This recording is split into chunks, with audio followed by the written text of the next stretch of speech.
This video is a short but critically important message to all Australian adults. It is absolutely not for children, and if children are watching, please pause the video until only adults are present. I and 4 other professionals will be sharing this message with you, including 2 other psychologists, 2 specialist nurses and a retired lawyer. From these different vantage points in our careers, we have worked with trauma and abuse throughout the community and throughout the lifespan. We will be discussing material which for many will be deeply disturbing. However, we're committed to doing this because we know that the community is near breaking point under its collective suffering. We have in Australia, sadly, a compromise at the highest of levels. There's a former Prime Minister on this list, and it is a police document. My name is Rosneil Cook. I was recently suspended from practicing as a psychologist in New South Wales as a result of publishing a video in which I attempted to raise awareness of the risk of serious harms to our children resulting from the extended lockdowns implemented throughout the pandemic. I took this very seriously and undertook a great deal of due diligence for that video. I think it's time the institution of the law faced reality. Through that process, I became aware and was very shocked about widespread censorship worldwide of expert, senior medical and scientific opinion. There are actually thousands of experts around the world who disagree on many levels with the pandemic response that governments had introduced in lockstep around the world. For those of you that are unaware of those critical points of debate, there will be links provided at the end of this video that you can go to get that information. I won't repeat it here. What I will say is that I and the others who you are about to hear from hold absolutely no doubt that the vast majority of Australian media, including the one that we fund as taxpayers, the ABC, are not reporting the truth. The media is also totally compromised. Keep in mind there's a 6 companies or groups of people across the world that control all the media. So that leaves us with big questions. Why? Why would our media be censored? My video highlighting these important medical debates, which potentially have resulted in millions of unnecessary deaths around the world, was sent to 4,944 Australian journalists, as well as all politicians, state and federal, back in August. None responded, not even to tell me that I was mistaken. So why? Initially I thought maybe it was motivated by good intentions, that the government and the media sincerely believed that COVID was such a potentially devastating threat to our country that the media had to be censored in order to protect us. Unfortunately, what I have since learned, and what you're about to hear described, is that this censorship was not motivated by pure intention at all. In healthcare, we're taught to respond to a new crisis by gathering information, openly discussing it, planning care as a multidisciplinary team, and implementing strategies and ways to deal with the crisis based on proven evidence-based practice. COVID wasn't managed, in my opinion, following this well-established method. Instead, the truth is much darker. The subject of which I only recently became aware, and in truth, for me, it was so deeply shocking that I really struggled to take it on board. I thought it was some sort of crazy conspiracy theory. It involves deeply disturbing corruption, widespread corruption, and criminal activity at the most senior levels of leadership in our country and around the world. This includes senior members of the judiciary, the government, the police, senior executives in the media, in the corporate world, religious institutions, throughout academia and our schools.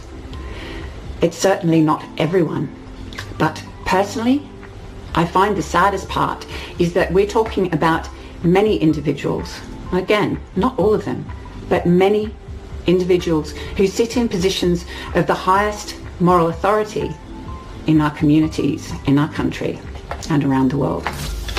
I think it's time we gave consideration to cleaning up the Act. It is with sadness, a lot of soul searching and deep reflection that we have agreed as a group to raise this publicly. Many others have tried, including the victims, and from our hearts, we hear you. Quite simply, enough is enough. It is time for all of us, for the entire community, to engage with this material so that we can evolve and move forward. We speak to you from a place of deep love for humanity, our combined wisdom, and our absolute conviction that the future for all of us can and will be a much brighter one. But that can only happen by shining the light on what is occurring and has been occurring for generations, and then using our collective wisdom to deeply reflect on how this came to be and learn from it so that future generations will never be subjected to such things again. I suppose I was approached in a way. I was approached by a client who turned out was a cult person. That person was coming to see me to recruit me because the other psychologist in town had committed suicide. He was also the cult psychologist, so they needed a new psychologist. I never knew about this at the time, but I pretty soon learned a lot. And it was very quickly explained to me that these people, remember, we're talking back to the early 90s, these people were in the judiciary, they were in the police, they were in the school system, they were in business, they were everywhere. And that my client was saying, now they are very powerful, they can do anything at all, you can never stop them. And when I looked into it, I believed these people could never be stopped. And there's still part of me is absolutely shocked that today we've got to a stage where they can be stopped. Because for some reason, I don't know how, but the whole community is, from the grassroots, is starting to understand what's going on and starting to see it for what it is, because this stuff has been going on for so long now and it's been so ingrained, and the people running it have been so intelligent and so well organised that most of us have just grown to accept it. Yet we've all grown up being really, really frustrated with some stupid legal decisions that come down. We've been frustrated with the media. We've been frustrated with a lot of political decisions, and none of them have made sense. And now we're starting to know why. And the reason we know why is because the people in these powerful positions, they get compromised. They get blackmailed. They get set up. They get set up to make themselves look like they're pedophiles, and a lot of them are, by the way. They get set up to make themselves look like they're taking money. And once they get set up properly, they've got them, because the one thing that these powers that be are really frightened of is their reputation, especially in the legal courts. Which includes, disturbingly, documents that name, in one document, 28 people as alleged pedophiles. These documents are very disturbing, and they were delivered to me by a police agency some time ago. Includes a whole lot of prominent people. Every Attorney General, from Attorney General Ruddock till now, has seen some of these documents, and they are police documents, and they are very disturbing. Some of them didn't read them, some of them returned them. Robert McClellan tried to do something about some of them. People have been trying to get these, the names from the Wood inquiry of the potential people that were on some police list as alleged pedophiles. And of course, the Commissioner Wood refused to, or he suppressed the release of the names for 99 years on the basis that if people knew that they were members of the judiciary and ex-parliamentarians, they would lose all confidence in the judiciary and parliamentarians. He said, we've decided not to revisit that issue because the public would lose confidence in the judiciary. Releasing the names is a double-edged sword, because while the names are at this moment on a list in the police station or wherever they are. No one has actually been found guilty before a jury of those offences. We can suspect that they probably are, but there's been no determination. People are very cautious about releasing people's names in case they get it wrong. And let's supposing one of those 28 people has been incorrectly accused. That person's life will be ruined forever. It's not so much the secret that's the problem. It's when a group of people, such as the 28 people on this page, keep each other's secrets, that the institution becomes compromised. Yes, probably 27 of them might have been pedophiles. But they're saying, well, what about the one that might not have been? There's not enough evidence, blah, blah, blah. How can we ruin people's lives?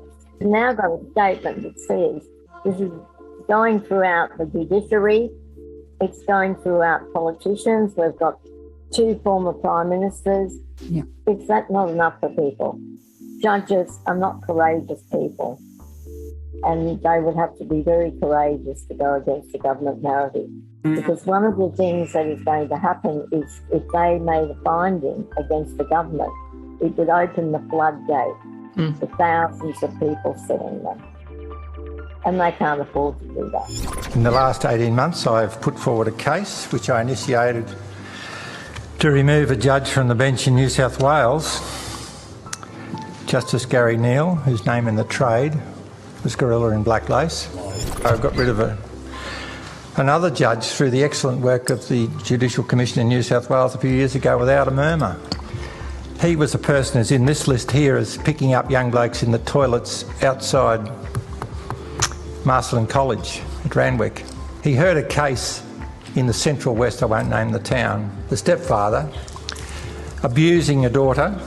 The judge closed the court, found the person guilty, suppressed the names, gave a non-custodial sentence to the man and let him go back to the family home. No, she was abused by a first-degree relative, and for years, and horrifically so. And then, as a young adult, she attempted to pursue it through the justice system. Exactly. Yeah. As an adult, a young adult, and she was crucified on the witness stand, and she was in pieces, and she couldn't continue. She had to withdraw. And I think the treatment in the federal jurisdiction of children by some people in the jurisdiction of the family law court is disgusting and a disgrace. When the victims try and get some enlist witnesses, if they decide that they want to take the claim forward, and they ask family members, will you support me? They all run for the hills. They do. Oh no, it never happened. No, he never did that. Oh, stop talking like that. Yeah. I think that my experience in private practice has been that clients don't want to pursue their perpetrators through the justice system, the criminal justice system, because they're frightened of being victimised all over again. In the last 18 months, I've put forward a case which I initiated to remove a judge from the bench in New South Wales, Justice Gary Neal, whose name in the trade was Gorilla in Black Lace. And that succeeded to a point. We're hearing a case against a man who was found guilty of raping siblings and then faced new charges which the judge wouldn't allow the earlier charges to be allowed into the court. During the hearing of the case and from the bench, during the case, said to the court that he thought the law was out of date and that sex for siblings should be now legal and that it shouldn't be illegal for men to have sex with children. And I found that despicable and despising and a complete bias of display from the bench. And the Royal Commission, the Wood Royal Commission, as you know, Mr Attorney, was about to explore who the legal fraternity people were that used to attend Costello's, the boy brothel club in Kellett Street, King's Cross. And I've actually got the list here. And a lot of them are still practising. But the judge of the day of the Royal Commission decided it was a no-go zone, and Paddy Bergen, counsel assisting at the time, said, we'll rise for morning tea, and they never went back to it. And I did ask the Commissioner why. He said he'd deny it if ever I mention it. I think when the police find it necessary to put a judge under surveillance, I think we've got to a point where we've got a problem. And when that surveillance is dropped because of a lack of cooperation between the AFP and the New South Wales Police, we have a problem. And it's pretty heartbreaking to see what's gone on and what's been denied for the last 50 years now being exposed as a reality. It's broken a lot of hearts. Are you aware that 1 in 4 pedophiles are under the age of 18? That's the statistics. Yeah. You know that, don't you? Well, yeah, that's why. Yeah. That's 1 in 4 known pedophiles. Well, yeah, but you've got to be careful of the brother's friends, the boy next door, his friends. The child does a sleepover, and what are the boys in the household?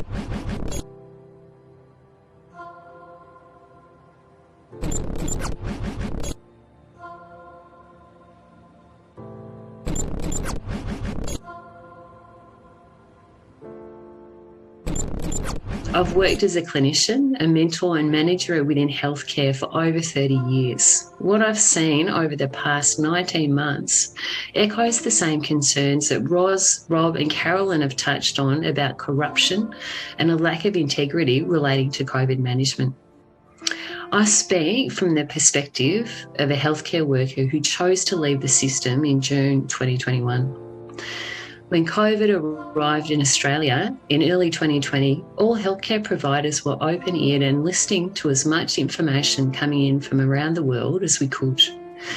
In healthcare, we're taught to respond to a new crisis by gathering information, openly discussing it, planning care as a multidisciplinary team, then implementing strategies and ways to deal with the crisis based on proven evidence-based practice. COVID was not managed, in my opinion, following this well-established method. So suddenly we've got a group of people behind the scenes, unelected, who are controlling and compromising the whole damn system. And why nobody can believe it is because it is so bloody unbelievable. It is unbelievable that all this stuff can be happening, but it is. When we started to investigate it by writing letters to Scott Morrison, we got a very generic response back saying, vaccination will never be mandatory in Australia, never mandatory. But there was never any extrapolation on that it won't be mandatory, but you won't be included in society. It just came back saying it's okay, don't get your nickies in or not, it won't be mandatory. And then it progressed from there. I mean, trying to contact our regulation bodies, APRA, we got the same response as the Coke inquiry. Oh, it's not our fault. We're just actually doing what we're told and we're following what they said and we're following what they said. We put all of this in front of the government. They didn't bother to consider it. They can't then turn around and say, oh, no, we didn't know this. Oh, no, we didn't have a clue. Because they've been getting letter after letter after letter, carefully drafted letters saying, these are what the statistics are, and it's clear from that basically there is an agenda. Look at Tasmania, no cases for over a year, and they were in a state of emergency still. Unbelievable. And now they found supposedly 2 cases, and they've locked down parts of Tasmania. Oh, I've been down the path of trying to work with the judicial system. I started talking to my patients, talking to my staff. I started talking to my managers. I started writing to my managers. I then went to writing to MPs. I wrote to Scott Morrison. I wrote to whoever I thought might listen. I wrote to APRA. I joined peaceful protests. I went and did letterbox drops. I did everything that I could that was supposedly legal to try and make a difference and get the truth out. But the problem is we're not getting it. We're not getting the other side of the debate. In any healthy society, you have robust debate with all different kinds of views, and you make a collective decision about something. That's been totally overturned. So we're now relying on a system that has no open listening. My experience is spending a lot of time with Kimberley doing some of these letters that were sent out to all the parliamentarians, who were sent out all over the place. And it didn't even matter when we gave them a notice of liability to say that they were actually knowingly now killing people. They ignored all of it. And the reason, probably the reason is a lot of them are being bought off. But in the judicial, people are saying, oh, the judicial system will save us. Well, it's not going to save you. One Supreme Court judge, a single Supreme Court judge, will not go against the government narrative. He would not be game to go against the government narrative. As healthcare providers, we were given an ongoing set of directives from the Department of Health via our Chief Health Officer, and allowed no leeway to discuss, question or reject those that we didn't agree with in terms of the health strategies that we already knew. The misuse of masks, dermal temperatures and isolation of the healthy rather than the sick were just a few of my major concerns. And the way they planned the whole thing, they did not plan for one thing, and that's social media. Social media, they could do it now, but social media got to them. Suddenly the word got out, not through the mainstream media, but through social media underneath it all. And it's come through, and now all of a sudden the grassroots is knowing about it, and it's too late to stop it now. So I did what any conscientious and concerned nurse and sonographer would do. I began to discuss my concerns with other practitioners and patients. I also voiced my concerns with those doctors and their CEO I reported to, but I was quickly shut down as a conspiracy theorist, and I was reminded I was not being a team player. I voiced my concerns further by contacting professional associations, and these bodies echoed the same unscientifically supported directives we were hearing from our CHO. I was given no evidence that they would be doing anything other than following every directive given to them by the Department of Health and the Chief Health Officer. Some stuff is coming now you would not believe is going to come out. We're going to find out. We're going to find out about crimes against humanity. We're going to find out about the paedophilia. We're going to find out about the organisations of it all. And it's going to become known and public. And people are going to say, oh my God, I'm shocked. But hey, hang on. I think I sort of knew that. But in the beginning, we'll be shocked because it's coming out. I wrote to the Victorian Governor, our Prime Minister, and to all Australian MPs with the same rhetoric as my response from the few who bothered to respond. Together with Australian lawyers, I wrote copious letters asking for the scientific proof that any of the Chief Health Officer directives were justified. As for the embarrassing debacle in Victoria, called the Code Inquiry, all of our requests for information have been met with less than robust evidence, or an attitude of, we're just following the guidelines and directives of someone else who's responsible. In desperation, I joined a class action to demand evidence to support the concerning health directives I've been given. It's now been over a year since its inception, and this, along with many other court cases, have either not been given their time in court or have been dismally dismissed. I wonder whether this is because we have a judiciary too afraid or too tainted to refute the government narrative. And all we have to do is hold the line. And the only thing I'd say to people is stop volunteering. Stop volunteering to get the jab. Stop volunteering to resign. Stop volunteering to be locked down. Stop volunteering to do what you're told when you know full well it is constitutionally illegal. Just stop volunteering. So now in 2021, almost 2 years later, I continue to ask as a healthcare worker a couple of very important questions. Who has been responsible for driving Victoria's healthcare directives in relation to COVID? Why are we as practitioners being denied the evidence and the scientific studies for their existence? What is the real agenda that has now created full medical apartheid within our once globally admired lucky country? We do. It's the people who are going to win this, because people are going to have to say, yes, we're not volunteering. Why, in the whole time I've been going to my local shopping centre, which has got a Coles and a post office and whatever, without wearing a mask? Do you know, in that time I have not seen one other person not wearing a mask. Which the Chief Health Officer has never given us any peer-reviewed scientific article to say that masks actually stop transmission. She's been asked, she doesn't reply. But what I do know is the powers that be at the moment, the powers that are running us, have all been compromised, and they're all stuck and they're all trapped in having to do what they're told. And the way that happens is when you get recruited, they're quite open and quite willing to pull out the camera and start getting them in compromising situations to set them up and to get the evidence and hold that evidence and say, right, do what you're told or we expose you. These are very intelligent, very efficient, very effective people who know how they're doing it. They've been doing it for decades, and if not decades, centuries.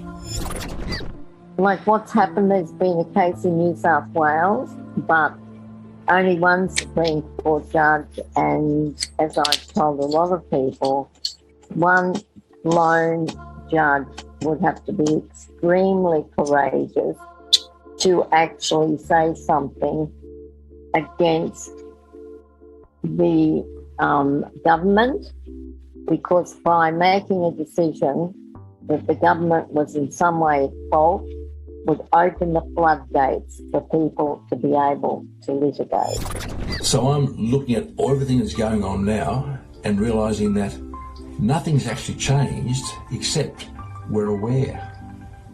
We're aware of what's going on.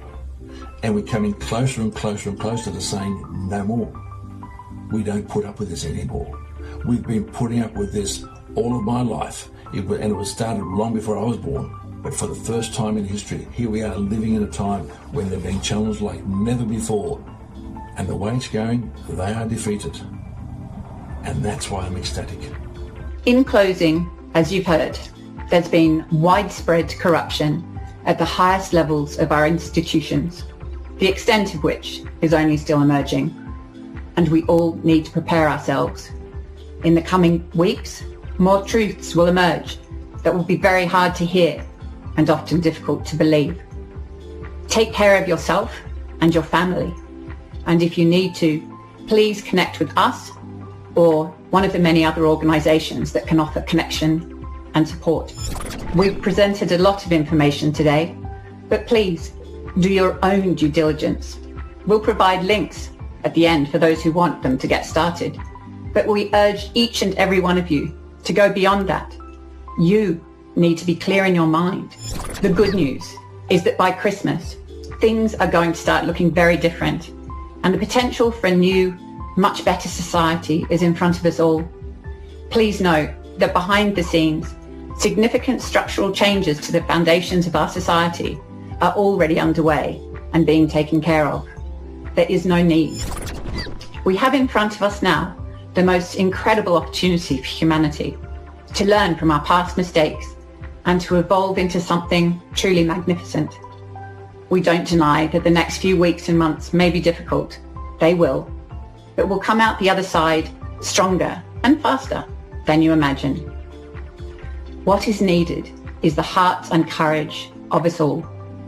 If we want this world to be a better place, it's up to you. It's up to each and every one of us to stand up for what you know to be true and not waiting for someone else to come in and fix this for you. So it's down to you to determine which side of humanity you will stand on. Thank you.